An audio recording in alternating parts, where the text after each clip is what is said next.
This week's video was brought to you by the support from Heroes of the Empire, Ronald Morgan, Battalion Commander Matthew Nicholson, and I'm just happy to be a Stormtrooper, Adam Jordan. The Empire thanks you for your support, my friends. You are all a credit to the Empire. Stay tuned for a special first look at a scene from our upcoming fan film, Star Wars Fallen Jedi.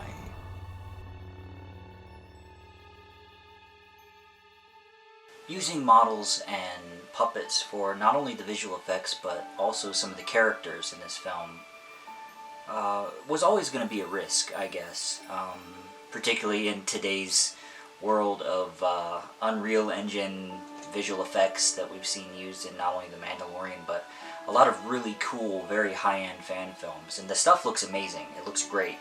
But I wanted this to feel very classic, and models and practical effects were just part of the fabric of classic Star Wars.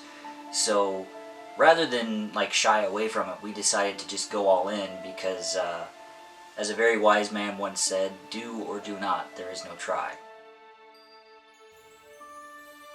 Master Yoda, as conceived by George Lucas, designed by special effects wizard Stuart Freeborn, and brought to life by Frank Oz, is one of the most memorable and iconic characters in all of Star Wars. Though ironically, this larger-than-life character is only 3 feet tall, proving his iconic words correct, as he said, "Size matters not." But bringing this diminutive Jedi Master to life for Star Wars Fallen Jedi presented a unique challenge. Strong there with the Force. What's earthen, I will.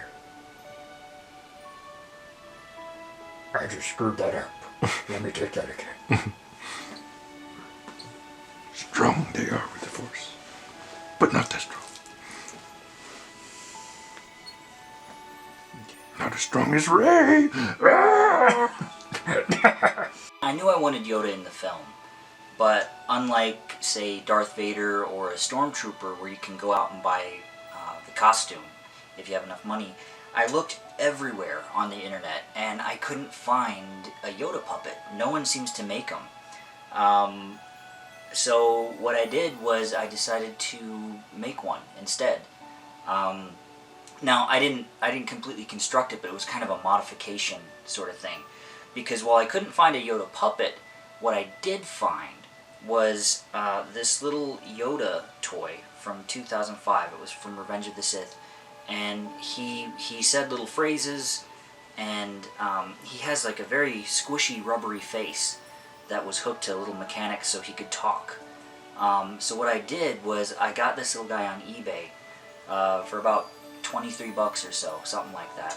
And with an X-Acto knife, I very carefully cut the little rubber skin away from the mechanics underneath. And he didn't come with a robe, so he was pretty cheap. And my dad carved this little cane for him so he can walk around. And that's how we have Yoda in our film.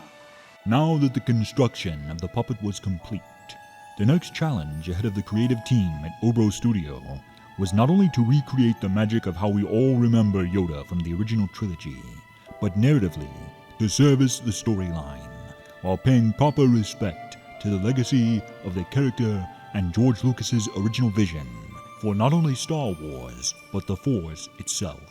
When you're making a fan film, you're asking an audience to go on this big adventure with you in a familiar galaxy, but with characters they've never met and probably don't really care about too much, unless you do a really good job with the writing and casting. So the more classic Star Wars aliens, locations, ships, or even characters you can bring into your fan film, the better, because that kind of gives the audience a touchstone of okay, yeah, this feels like Star Wars, I'll go along with this. Hours and hours of painstaking work went into this to try to capture the feel of not only the prequels, but also Empire Strikes Back and Return of the Jedi. So it helps our film have the overall flavor of Star Wars to it. Putting Yoda in the proper settings also really helped make him feel more authentic and more like the real character. We made sure to put him in the Jedi Temple, and we have a cool little scene in his hut as well. Now the Jedi Temple scene, which you're going to see in a minute here, the inspiration for that scene was when Anakin was talking to Yoda about his visions he was having about Padme. I wanted that same kind of mood and atmosphere. So what I did was I did screen captures of that scene so I could get the background. And then what I had to do is I had to paint Yoda and Hayden Christensen out of the shots so I could have that window. So it makes it feel like, okay, yeah, Yoda's in the Jedi Temple talking to Master Vong Zaar, and Master Vong Zaar is having these disturbing visions about the future that he doesn't understand.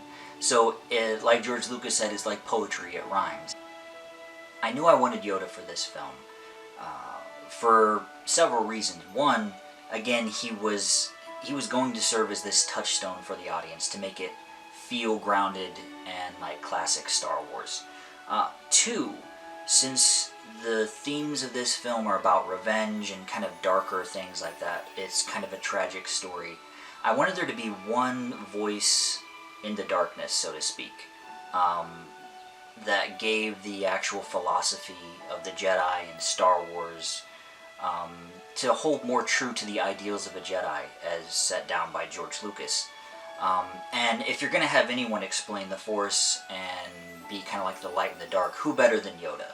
You know, because I mean, he's like the ultimate Jedi Master. So that was another reason I wanted Yoda. But the final reason is having these classic characters, it presents you with the opportunity to use John Williams' classic music. And those musical themes are intrinsically linked to Star Wars. And you hear that music, it gives you an emotional response, and it brings you right back to when you were 8 years old when you first saw Star Wars.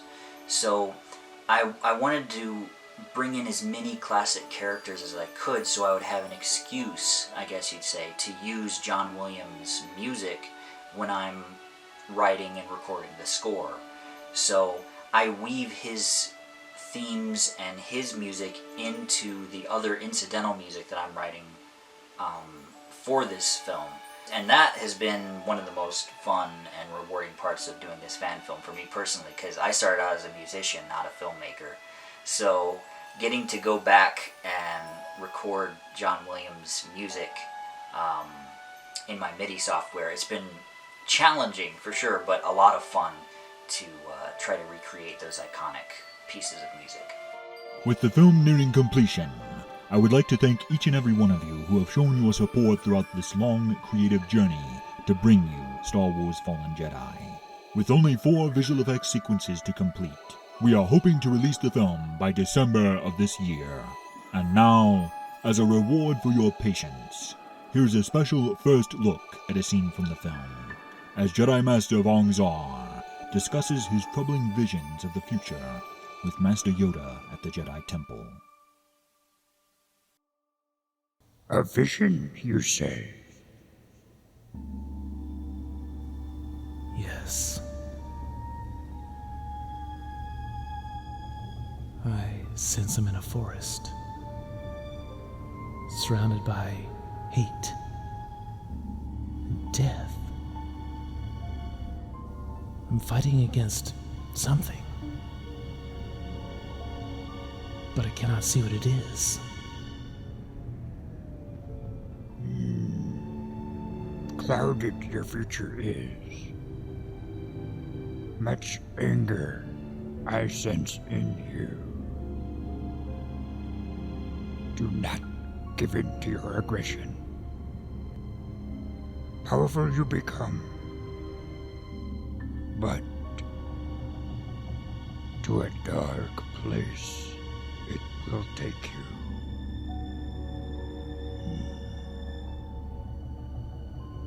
Master Yoda, if this shadow of anger from my vision is the future, how do I fight what I cannot see? Your eyes. You do not need them. More there is to vision than what the eye can see. Trust them, do not. Deceiver they can. Must feel the force around you. Guide you at will. But clear your mind must be.